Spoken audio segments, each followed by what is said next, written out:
Good morning, everybody, and welcome into a NBA episode of DFS Diary brought to you by DFSArmy.com, your one-stop shop for all things daily fantasy sports. The link to become a VIP is down there in the comments section of this video. Use coupon code CHOP, C-H-O-P, to trigger a 10% discount over the life of your subscription. I am your buddy Chopadong, and I am coming to you with a value edition of NBA for a 5-game slate. I'm going to walk through and try and show a VIP friend of mine how we find value. It's going to be very, very difficult for me to do because my friend is blind. And the new year is all about taking away excuses, starting new, starting fresh, and I can't think of any better way to take away excuses than to help out my friend who happens to be blind. He hovers over these columns, they read them to him. It must take him forever to do his research. He's still playing almost a year or two later within the DFS Army. So really and truly, what's your excuse? If I can teach him how to read through some of these columns, I know I can help you. I know I can teach you how to become a better DFS player too. And if he's willing to put in the work, again, what's your excuse? There's no reason why you shouldn't be in here and be a member of DFSArmy.com. Like and subscribe to the channel below. Ring the notification bell. Let's get going and let's start moving across how are we going to find value. The easiest thing for me to do when because I got asked, by my buddy, how do I go about fitting in high price studs and how do I go about finding value? What position do I pay down for and whatnot? And the answer really is that it depends on the slate we're given. We have to be able to look at the slate kind of from a helicopter view. Get way up above everything, look down at everything at one time, and start spotting the value. One of the greatest ways we can do that is through our research tool here, the Research Station. And of course, you guys know where to find that, DFSArmy.com. You hover over the NBA tab, you bring up the Research Station, DraftKings, Fanduel, whichever one it is you want to play on. I usually play on Fanduel, so that's where I'm choosing to do my research. And a couple of areas that we're going to focus on when it comes to finding value is we're going to look position by position, and I use this and one metric. So what are we? Name, salary, 1 day, DK salary, cap differential, and one. So about the 6th column over. 1, 2, 3, 4, 5, 6th column over. And the and one system, I will sort descending. I will click that little arrow in the lower right hand corner of that, have it pop up the sort ascending, sort descending, whatever graphic, and I will sort descending. That's going to bring all of the top matchups to the top, and of course it's going to slowly trickle down as we go down through the names. We're starting off with Andre Drummond at 24.3, then Nikola Vucevic at 24.0, and it's going to go on down, on down, on down, on down to where it hits 0 and whatever else. I typically try to stay above about an 11 in the overall rating. I have found that's more consistently producing a good matchup for me to basically hit value for my price tag of my player. It's going to, on the left side, right next to the name in the Fanduel salary, it's going to jumble up those salaries. That's a good thing because one way I can find value is by sorting that and one column by descending order and then looking in that salary column or hovering over it and listening to the reader tell me when the prices get out of whack. You would think best player, best matchup, highest price. Not always, because pricing can't keep up with the matchups as they flip-flop day to day to day. So when I find value pricing, I find guys that are in great matchups at cheaper prices. And so I look at the top of the list. The best and one matchup is Andre Drummond, $9,700. You would think it would be a high-priced $11,000 or $12,000 guy. So already Andre Drummond has some value today. Vucevic at $8,900, better. Blake Griffin at $9,100, not bad. And then Anthony Davis down there at $12,500 is 4th on our list, but he's the highest priced salary. Highest priced salary, 4th best overall matchup on the slate. Maybe a little bit overpriced. You'd expect him to be at the top. As you hover down through that list, you'll find Tobias Harris, 6th on the list at $8,000. That's probably your most, scroll down a little bit more. 2 more names is Lou Williams at $5,400. 1, 2, 3, 4, 5, 6, 7, 8th on the list. Lou Williams is 8th on the and one rating list at an 18.6.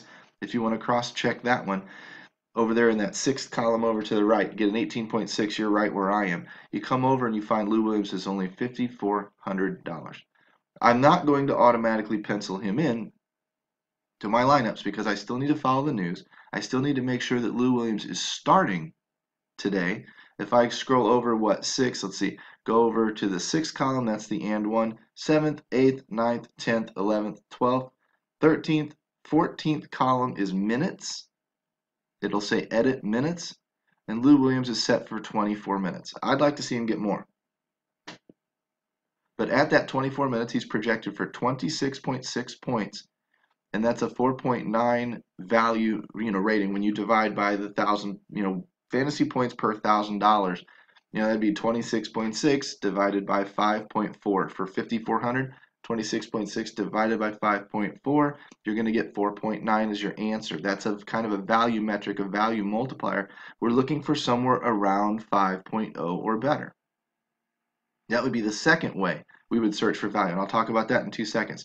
But one way I do is I sort, just to recap, I sort that and one column, the sixth column over from the left, by descending order so that the biggest numbers are up top and it slowly kind of trickles down as I go. 24.3, 24.0, 22.8, 21.2, 19.9, etc.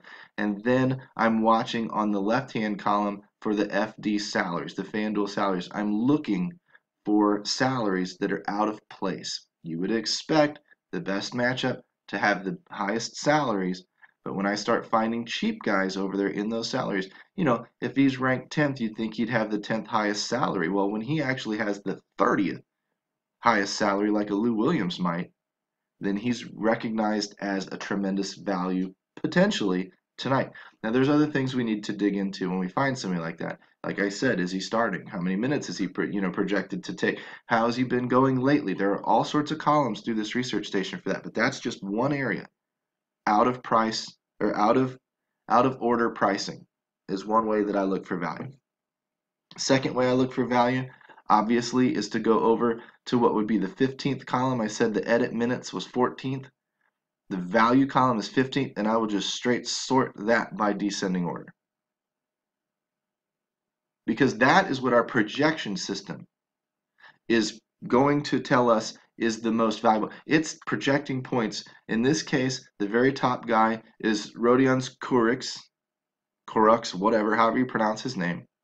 He's projected in our 13th column, he's projected for 25.1 points.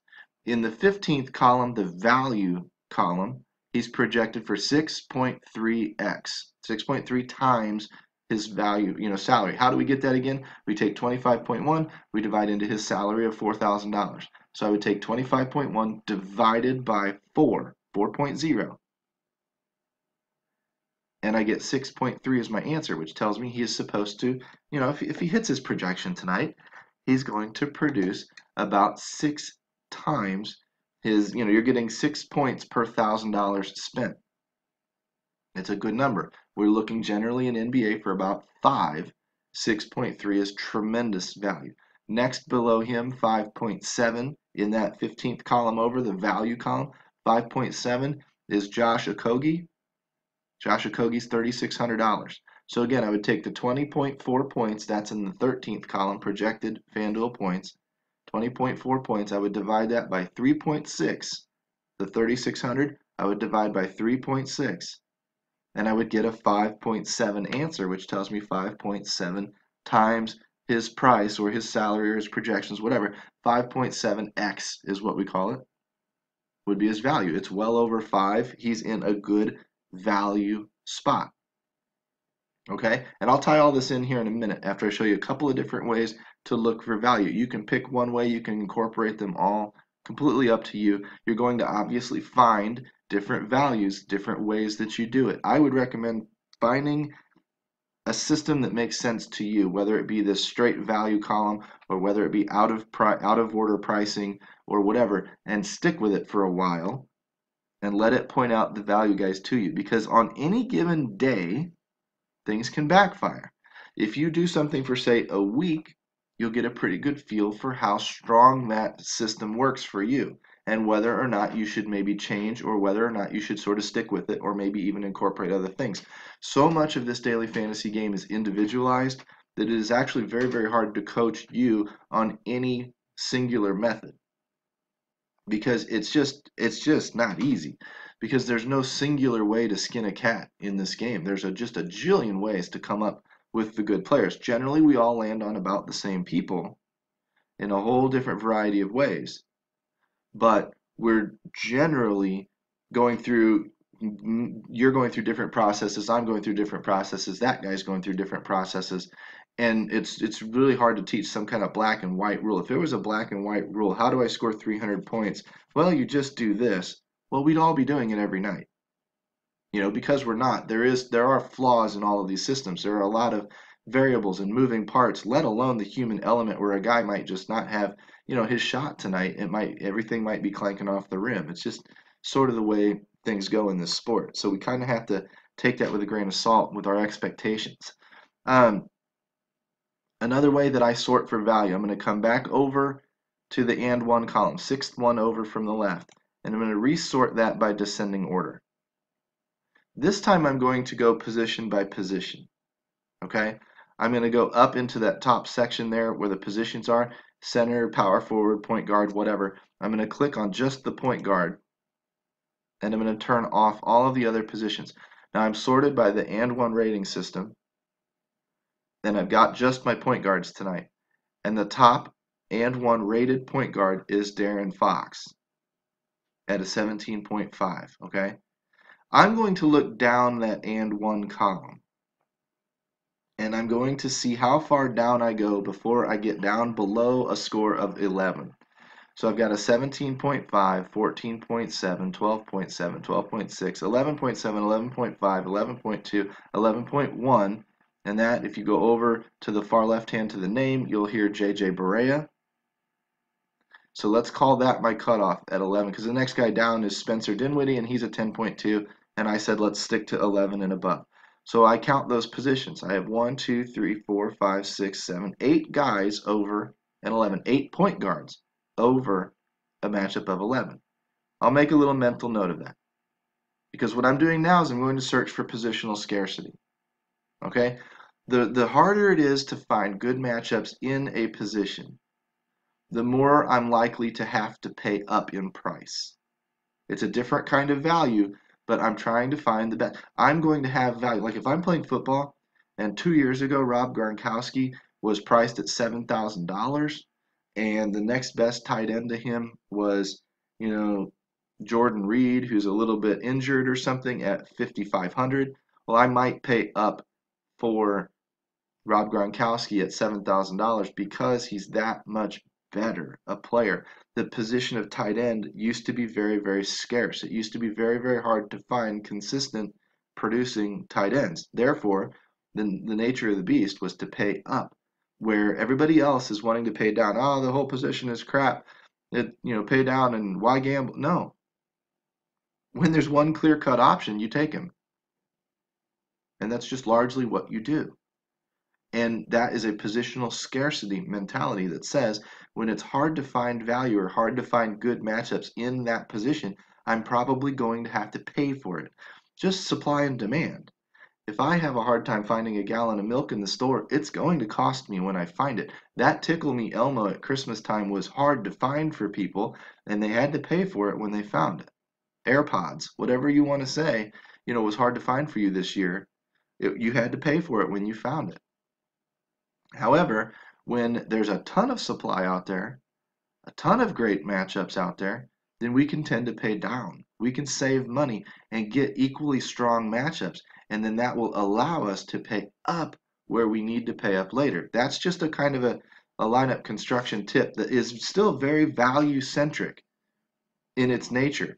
So when I see 8 guys here at the point guard position that are rated 11 and higher in that and one system, I'm saying, okay, let's see how that compares to the rest of the positions. So I will go back up to the positions area, scroll over to the shooting guard, which is on the far right of those 5 little blocks there.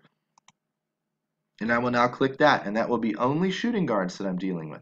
In case you're wondering where the position tab is, just to verify, Next to the and one, just one more to the right, is it'll say POS, position. And right now, if you clicked on that shooting guard tab, it should only say SG or shooting guard all the way down that column, letting you know there are no other positions in there. Okay? Now, when I've got that, I look the top rated, I'm still sorted descending by the and one system. 19.9 should be my top score, or my top and one score, and it's Victor Oladipo.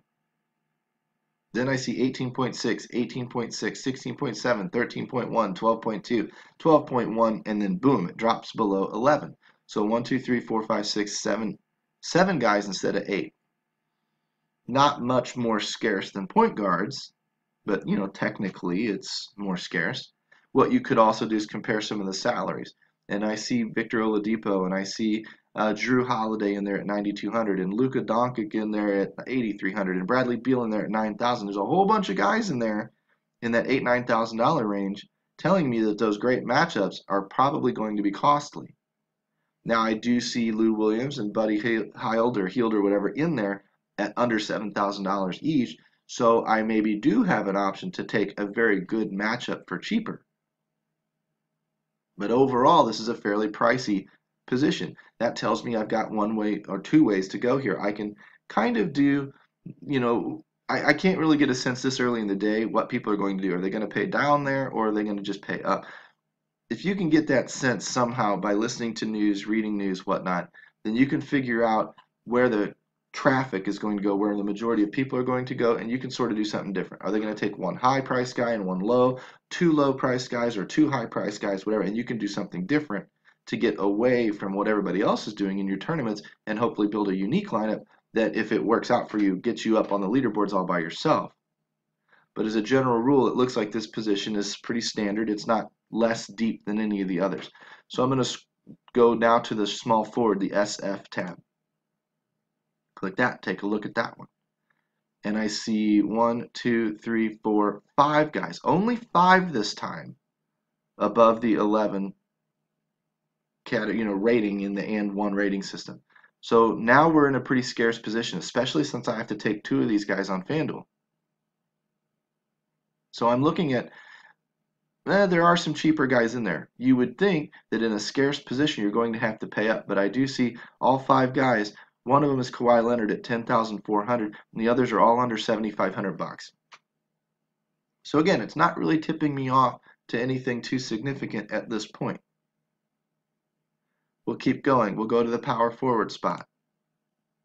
And again, sorted by and one descending. I'm not resorting this every time. It's staying sorted for me, which is a good thing. 1, 2, 3, 4, 5, and then a huge drop off. So still 5 guys, just like small forward. But now the huge drop off went from 15.2 down to 10.3. Wham! Big gap. To me, that tells me that the 15s and above are the guys I should be focused on tonight. I look over to the salaries and I see Anthony Davis in there at 12,500. I see a couple of $8,000 guys, a couple of $7,000 guys. Again, I can pay down for Montrezl Harrell at 6,600. I can pay up for Anthony Davis at 12.5. It's pretty balanced. We're not, again, seeing anything that's just really sticking out to us tonight, like a whole bunch of cheap guys or a real deep position where we can really choose. Some slates, and that's what I meant at the very beginning when I said, how do you find value? Well, it's going to be dependent upon the slate. It's going to be dependent upon what the slate gives me. Sometimes it makes it very, very clear. Sometimes it leaves a bunch of options. Today seems to be leaving a lot of options out there. I'll click on the center tab, the C, and pretty deep position tonight. 1, 2, 3, 4, 5, 6, 7 guys. So like point guard and shooting guard, 7 centers. And being that I only have to take 1 of them instead of 2, it's actually a little bit extra deep. That's one I can look to pay down at. But look, I look over in the salary, and they're all expensive. Every single one of them is over $7,000 tonight. So I may have to take my value or my price, my cheaper priced guys out of point guards and shooting guards. I may take one out of small forward, whatever. That again goes towards how did I look before with the out of order pricing or by the value tab itself.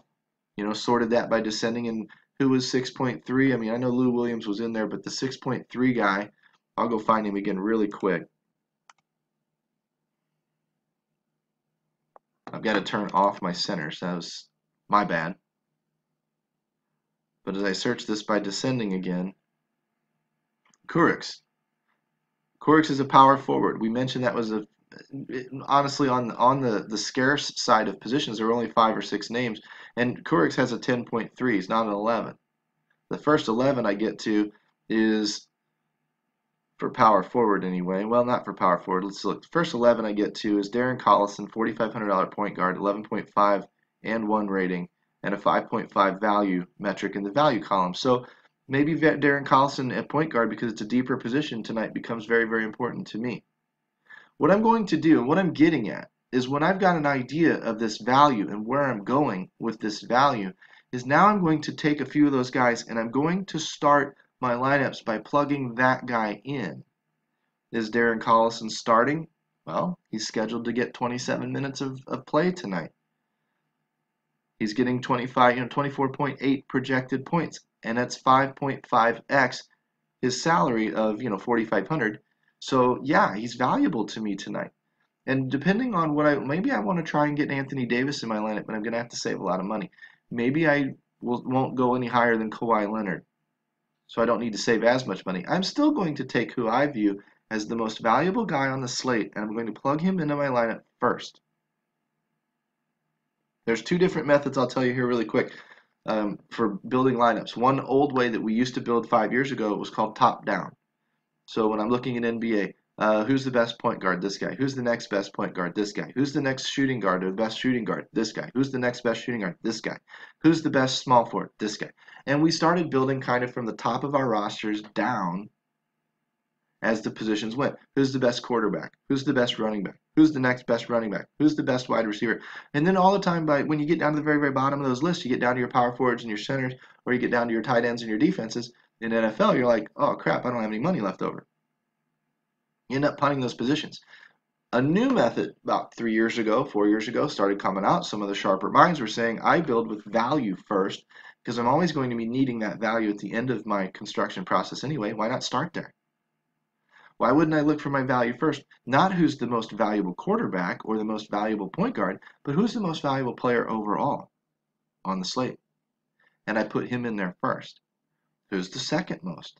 And I put him in there next. And now instead of at the end of my lineup having no money left over, now I've got tons of money left over. And now I'm filling out the end of my roster with studs. And believe me, it's a lot more fun filling out my roster with studs because I'm going to like them. And I already like the value that I picked earlier in my build because I went there first. And I'm not at the end of my process like I used to be going, oh man, I've only got 43. Who fits for 4,300? Okay, I'll take a shot on this chump I've never heard of before. It is a completely different way to build, and it instantly makes building your lineups stronger. So if you want to ask, how do I fit in high-priced studs? Start with putting your value in there first. How do I find my value? Well, I just showed you 3 ways to find your value today. And there are other ways. And I'm sure we'll talk about them as time goes, but we're getting up on 25 minutes now, and I want to cut this video off so that I can get to other stuff today. But hopefully that helps you understand how to manipulate the Research Station tool a little bit better and start thinking of your value first instead of your studs first. Start thinking of that value, because the name of the game is value. If you remember a week or so, 2 weeks ago, I mentioned that what we're trying to do is buy players on sale, players scheduled to produce more than their salary dictates. If we just use that 5x value multiplier, we're trying to find guys that are going to produce over that 5x. I don't mind paying $10,000 for a guy that's going to get me over 50 points. I don't want to pay $10,000 for a guy who's only going to get me 35 points. I overpaid for those 35 points if that winds up being the case. I would rather underpay, because now I can get, let's say we just do the 5x number for easy math. And $10,000 is our salary cap for easy math. 5x means that my $10,000 should produce 50 points. Well, if my $10,000 produces, 60 points, I'm going to win, correct? But that's because I didn't pay as much for the points that I actually had. I may have, instead of a $10,000 salary cap, I may have production that was worthy of paying $12,000 or $15,000 for. And if I am competing with you and you've only got a $10,000 player and I have this a $10,000 player that produces like a $12,000 player, I essentially paid $12,000 for that player and I'm going to beat you. Not every night, but more often than not, I'm going to beat you because I'm better at buying things on sale, buying players at value pricing, buying players on sale. The more I do that over an 80-game season, the more often I'm going to kick your butt. So that's, again, just kind of putting a bow on what we've talked about today, which is find the value first. Use a couple of these different methods to find the value first.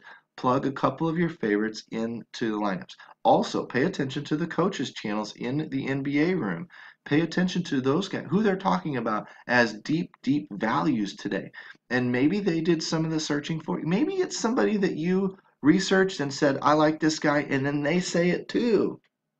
That should make you feel stronger about that play. Maybe they don't mention him at all. Does that mean you're wrong? No. Maybe you see something they don't. But if they mention it, maybe you just utilize their opinions and they say that Darren Collison is the greatest value on the slate, and so you just say, fine, boom, I'll go lock him in. And then Kurix, and then boom, I'll put him in there too. I've got two cheap value guys. Now I can start building for some $8,000, $9,000 players or more and start rounding out my lineup. That's just one way to go about it. That's the value building, the value up approach. So for the building from the bottom up, from the bottom prices up. That's one approach that works very, very well in daily fantasy sports. If this type of advice helped you, if this type of coaching helped you, if I can help, my friend who happens to be blind, walk through this tool and show you at the same time what do you think I can do for the rest of your game? It's the end of the year. Why are you still sitting on the fence? Why are you not a VIP inside DFSArmy.com? Get in here, look me up, look up our other coaches.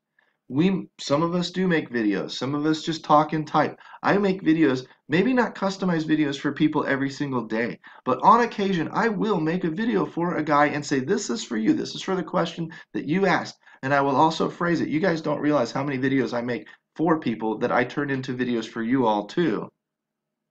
It's one of the methods by which I coach. And if you think that can help you become a better player, you need to dive into the comment section, click the link, come to DFSArmy.com, use coupon code SHOP, CHOP. Let me show you the value inside for every single sport we play, every single sport that I cover, and let's turn you into a stronger daily fantasy sports player. All right? This has been DFS Diary NBA version. I'll come back and do some NHL later today.